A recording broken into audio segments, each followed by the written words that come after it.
Now look, this lady recently got convicted for having inappropriate interactions with a student. Y'all know what I'm talking about. But the crazy thing is this. A lot of these people are just normal looking people. You would never guess in a million years that they rocking like this behind closed doors. Check this lady out, man. Hi, I'm Mrs. Hare. I'm in charge of FCCLA, and today we're running the blood drive. I do the blood drive because we are donating blood to save lives, and my FCCLA students get scholarships. A personal story for me, when I was having my daughter 2 years ago, when I gave birth, I lost so much blood that I had to have 2 blood transfusions. And all that blood came from the Arkansas Blood Institute. So if we didn't have a blood drive like this, I wouldn't be alive today. I really enjoy getting to see my students come in and just give selflessly. They're volunteering their time and their blood just to save another life. What else they volunteer to you? You see what I'm saying? She appears to be a normal looking woman, like you would probably trust her around kids. But them be the ones, bro. I can't hold you. How long y'all been together? Shit, just a couple of months. It ain't been long. So is the trust there?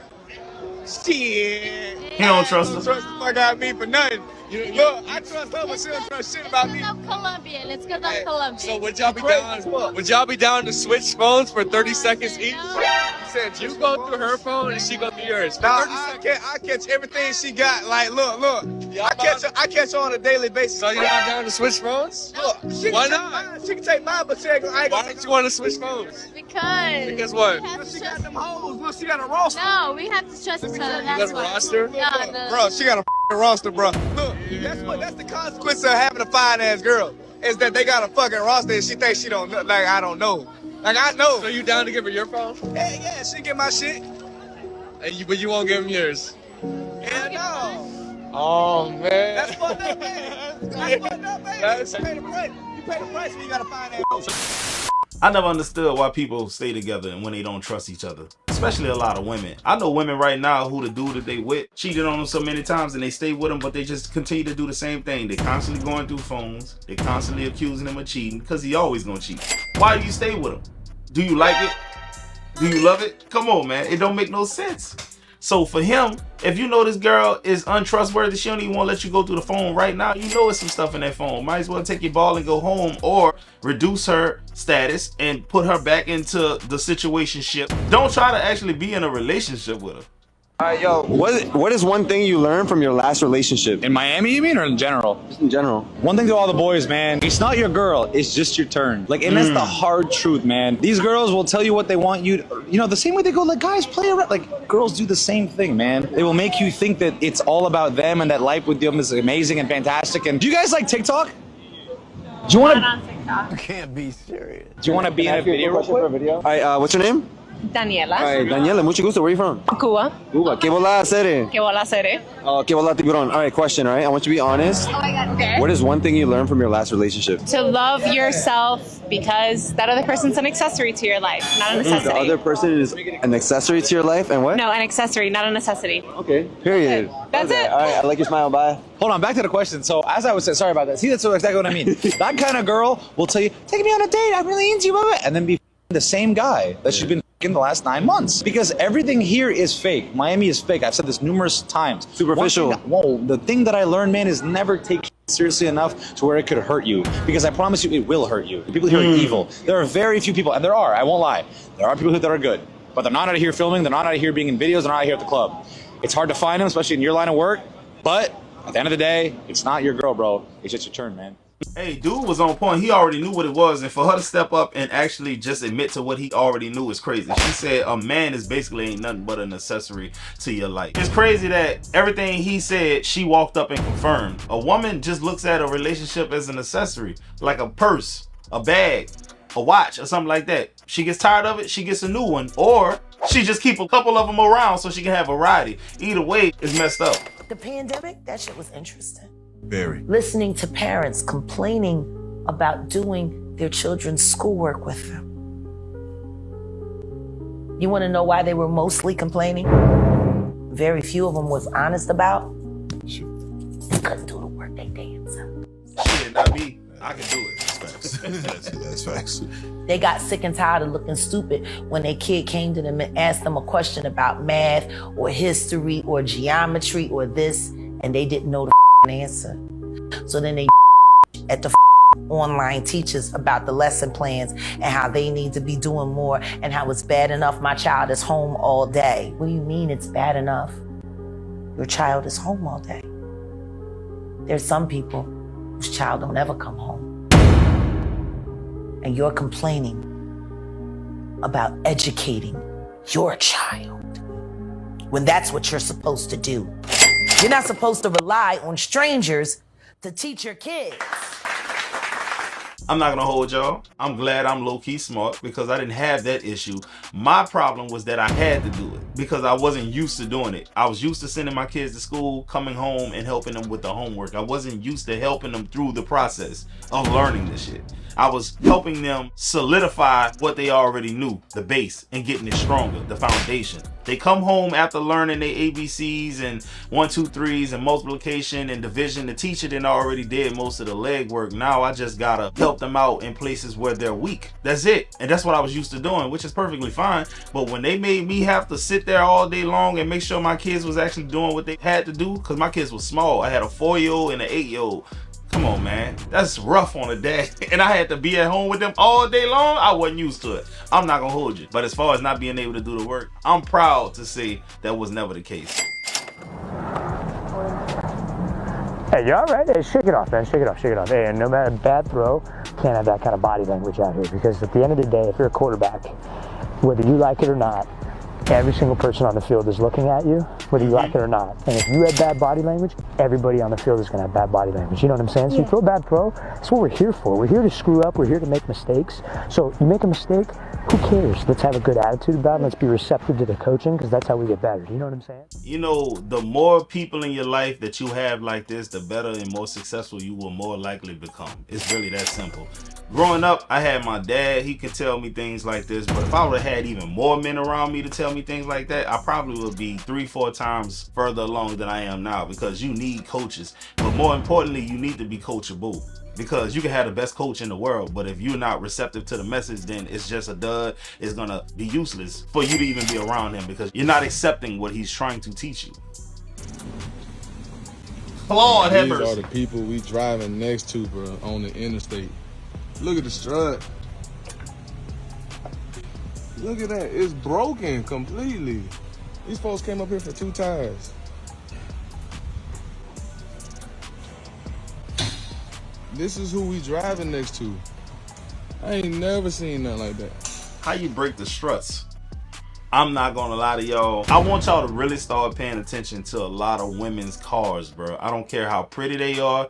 I don't care how much money they got, man. I don't know why, but a lot of women will literally be riding dirty like this. And they can go and get it fixed. I promise you. I don't know if they don't know, don't care, oblivious to the fact. I just don't know. But man, more often than not, you're gonna see a lot of women with bald tires, brakes all messed up, underside of the car hanging down, bumpers falling off, scratches everywhere, the rims are dinged up. Look at a man car versus a woman car. I'm gonna keep it real with y'all, bro.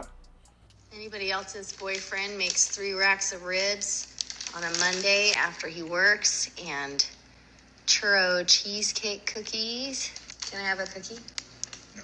Rachel is the first one that has to get one because she wanted them. She's in bed. Rachel's our 6-year-old daughter. Yeah, and I made those cookies because she wanted me to, and I wanted her to feel special.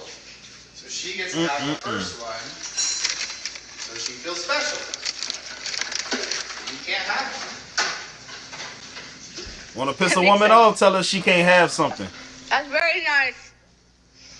This is so messed up because that dad spent time making something special for his daughter and the mom knowingly gets in the way of it by stealing a cookie. And let's be clear, it's not because she really wanted a cookie. She could have made her own cookies or gone to the store. The mom did this intentionally, which indicates that she wanted to prevent that moment, that core memory of her daughter feeling unconditional love from her father. Hey, but did y'all catch that slide in? That had me thrown off the whole video. I'm like, damn, she slid in that hole so smooth.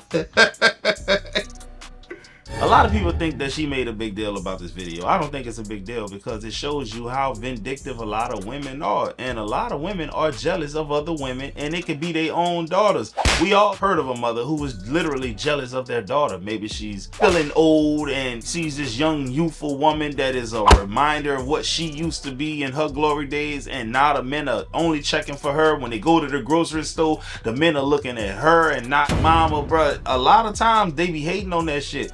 But right here, bro, like, this was unnecessary. She didn't have to do that. The man stated what he wanted to do, and she said, you know what? I don't care what he said. I'm gonna do me. It starts with little things like that, and it only gets worse from there. You want to go D1? Hey, man, get your butt out of bed. Hold on, NJ. Oh, okay. You want to go D1? You got to get your butt out. You see where I'm at. Where you want to be, man. Get your butt out of bed and let's work, man. You heard what the man said. Get your ass out of bed. Let's get Straight it. like that. Let's go. Here we go. Here we go.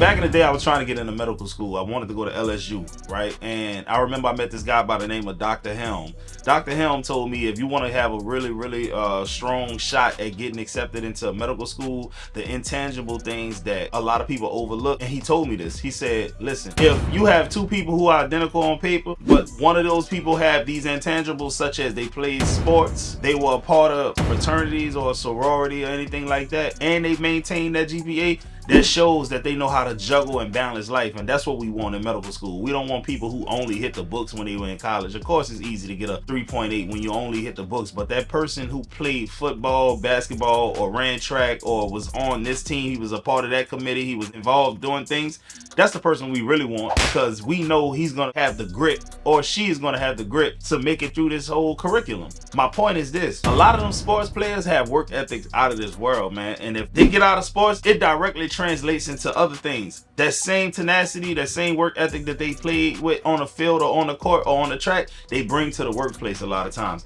And that's why a lot of recruiters prefer people who play sports, bro. I'm keeping it real. It's a mindset a lot of times. You want to go D1? Well, you got to put that work in. And a lot of them adopt that. Damn, that was long-winded as hell. There's a very important rule in life. You never speak for another man, especially if it's your friend. Hey, I heard you and Joe were out the other night. Was Joe drunk? I was. I'm not sure about Joe. You don't speak for another man ever. I have practiced this in my entire life, and I can't tell you how many times my buddies have come back to me and said, hey, you know, someone just asked if I was out with you the other night and if I was drunk, and you said you didn't know. And I appreciate that. You don't know why someone else is asking about somebody else. So keep your mouth shut, keep your boys close, and protect them. Nah, a lot of young boys in the comments was hating on this. It was like, nah, I'm telling them. Da, da, da, da. Say, bro, you don't know what someone's looking to do with that information. You just don't know. That's why you keep your mouth shut. Yeah, my boy was there. He had a good time. That's all I know. People will get information out of you, act like they're innocent, act like they just generally curious, but have ill intentions behind that. You never know what type of hot water you're gonna put your homeboy in if you speaking too much. Loose lips sink ships. It's really that simple, dog. It's not a complicated concept to grasp. Now, do you have to take it to the degree that he's saying? Maybe not, but you should have discernment. Know when to speak and when not to speak on one of your homeboys. I'm 23. Last year, I was doing security, and all the women approached me. I was very handsome, very upfront, like cut to the chase. Now, the only issue was she already had everything as far as like job, house. She telling me you can come stay with me, you can work out my gym. Everything sounds so good. That's a bundle. And you got a gym for me at your crib, and I can stay there. Everything was cool. Sounds like a Barbara. What's her name, Barbara? No, it's not Barbara. The only issue for me was just don't know how to keep up with you. It sounds like she really doesn't want you to do much. It just sounds like she wants a good-looking young guy in the house, be around to fix things, to do things, and maybe for her to have arm candy. You know, maybe that's her idea of you just being there. That's Maybe exactly she does what it a is. boy toy. There you have it. She wants a boy toy. You know this. Come on now. It doesn't sound like she's asking you to be a provider. No, she was even telling me like I'll even support you with your businesses and stuff like that. And so she was like actually wanting to help me out. This way it wasn't for me. It was the fact that she said she wanted kids. I don't want no baby right now. She's I'm speed still dating. growing. I don't want no baby, man, respectfully. From the outside looking in, you could have just got her off. So it sounds like you're still fighting with the thought. I still want to go out there, attract more older women. What it sounds like to me is you're not ready for that. Like that lady, she was the real deal for you, and you wasn't ready, and you got scared. He should have been scared. What it was. Yeah. Yeah, young fella, she's using you. If you feel comfortable with that, just make sure you getting something out the deal too. Make sure she's buying you things and everything like that, because she's definitely using you. And she's trying to keep you in the house so you don't go out there and sling that motherfucker to somebody else. That's all it is, bro. It ain't nothing real. Trust me. It's not. And this relationship ain't gonna work. Y'all ain't finna get married or none of that, more than likely. And if you do, you're crazy. Because what's gonna happen is she gonna get even older and you're gonna start to not be attracted to her. You might be knocking her shit loose now because you can stomach it, but man, after 15 years and she starts to get those wrinkles and all of that kind of stuff, and you still young looking, you're not gonna want that, bro. I told y'all this story before. My neighbor, you know what I'm saying, him and his wife got divorced. They was like a 15-year age gap. I think he was about 25 and she was 40. But when he hit like 35, 40, she was 45, 50, and shit started to go downhill from there. I'm gonna keep it real with y'all, bro. A lot of men don't realize that the attraction has to be there. Yeah, my boys, I remember I got a phone call from one of the teachers at their school, and they said, well, this is right after my boys came home, and they said, hey, Dad, is it okay to fight? Yeah. Is it okay to fight? Because we're being told at school that it's not okay to fight, but can we fight? And their mom's sitting there, and I was just like, ooh, I got this one. Yeah. I got this one. And I said, listen, I said, role playing right now, you come around a corner and someone is picking on your sister, but they're not putting hands on her. They're treating her disrespectfully. What do you do? And they're like, well, that's easy. I just get between them. And I just say, hey, that's my sister, and if you want to continue what you're doing, that's cool. But you got to get through me first. I have a handful, you know. And they were like, awesome. I said, now another one. So you come around a corner, Micah, my oldest. I said, and someone has Sam, and they're in full mount, and they're doing full ground and pound on him. What do you do? And he was like, full engaged, don't stop until they're not moving. Straight like that. My man. You defend what is right, what is good. That's what our boys need to do. You know, to me, one of the most important things that your son gotta have is grit. They gotta have determination. They have to be tough, bro, because the world is tough. Ain't no easy days for a man, bro. It's really not. They gotta know how to handle the business. They have to know when it's appropriate to use force. It's really that simple. You can't have no weak men running around here, dog. There is nothing weak about that boy Will. When they all see me in person, bro, niggas be like, damn, Will, I ain't gonna lie, I ain't know you was that solid. I'm telling you, bro, there's nothing weak looking about me in real life, bro. I was standing next to my homeboy at the gym yesterday, and I'm just looking at me compared to him, and I'm like, yeah, bro, I'm a solid dude. I see why I really don't get tried. Now, they got some crazy dudes who don't care how physically imposing you look. They just like that. But in general, when I'm walking about, bro, I don't have to be concerned about somebody looking at me as a victim or easy lick. I don't be worried about that, bro, at all. And that comes from me carrying myself with the confidence to know that I can knock 90% of these niggas the fuck out, bro. I'm telling you what I know. You got knocked the fuck out. I'm not trying to act like I'm no tough guy, but if anybody won't box me who's a much larger YouTuber, man, let me know. I'll come and take that ass whooping for the payday. I don't give a damn, goddammit. Jake Paul, I want you. Straight up. Okay, I see you choosing the hard way. Hey, Jake Paul probably will fuck me up. I'll take that payday though. It's a business move. Wait, women don't have hobbies? No. You know what the thing is? A lot of times girls have normal things that they call hobbies. They'll say, like, I'm into, like, vacations. Like, I love traveling. Or you say, you know, I love, like, eating. Not a hobby. Restaurant. I'm like a foodie. No, everybody's not a hobby. It's like in your social media, like your dating profiles, like, I love to laugh. Yeah, everybody does. Yeah. Everybody does. You know what? Some women do have hobbies, but I believe most of them don't. I ain't gonna hold you. I really do believe that, man. Some women got, like, they crochet. My girl, she be doing that sewing shit. That's a hobby, right? But for the most part, they ain't got no damn hobbies, man. They ain't out here painting. A lot of women do paint, but most don't. Real talk. Like, my kids have hobbies. My daughter draws and paints for fun. She just do that shit. She love to do it. Real talk. That is a actual hobby. But a woman saying she likes to travel, that is not a hobby. Traveling is not a hobby. That's a luxury that some people can afford to do, but it's nothing hobby about it. Y'all might disagree, but I don't think that's no damn hobby.